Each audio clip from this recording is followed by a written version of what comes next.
All right, good afternoon, everybody. And I want to thank you for coming. Special thanks to Senator Murray, Coons, and Murphy for joining me. So we have a busy 2 weeks ahead of us as we work together to avoid an unnecessary government shutdown, provide critical aid to our allies in Ukraine and Israel, including humanitarian assistance to innocent civilians in Gaza that need food, water, shelter. The outcome of all of this hangs on one word, bipartisanship. Unfortunately, a group of Senate Republicans released a radical border security proposal that's a non-starter in the Senate. No discussion with any Democrat, no inkling of bipartisanship.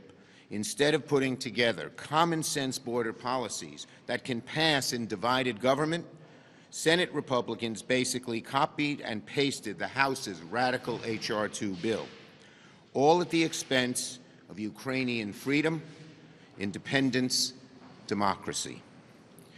Taking Ukraine funding hostage in exchange for hard-right border policies make this fight much harder for us to help Ukraine in their fight against Putin. We're still resolute. We want to get it done. But every day the Republicans delay is another win for Putin. Large segments of both parties in the Senate support Ukraine. So we should be coming together to show our support, not just pushing political proposals that will only further endanger Ukraine. And many of those pushing the proposals are not even for Ukraine aid. So what are we talking about? Today is also a very important day in the Senate. Today we will confirm 2 more district judges.